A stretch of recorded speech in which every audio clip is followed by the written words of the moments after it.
সালের এসএসসি পরীক্ষায় রাজশাহীতে সর্বোচ্চ নম্বর অর্জন করেছে ফারহান নিহান কবির। তিনি রাজশাহী গভর্নমেন্ট ল্যাবরেটরি উচ্চ বিদ্যালয়ের শিক্ষার্থী।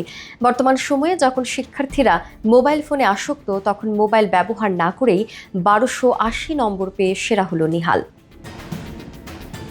নিহালের মা বলেন, আলহামদুলিল্লাহ, এ সময়ে এটা অবাক হওয়ার বিষয়। তার মোবাইল ফোনের বিষয়ে কোনো আসক্তি নেই।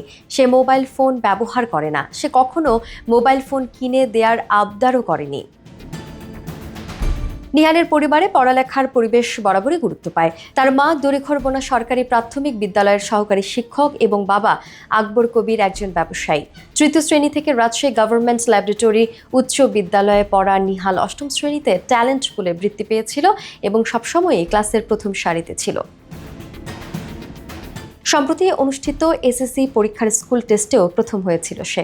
ফলে পরিবারের প্রত্যাশা ছিল ভালো ফলের, আর সেই আশা পূরণ করেছে নিহাল। নিহালের মা আরও জানান, সে পড়াশোনায় সময়ের বেঁধে দেয়া নিয়ম মেনে চলে না। যতক্ষণ না ক্লাসের পড়া শেষ হয় ততক্ষণ সে বাইরে যায় না।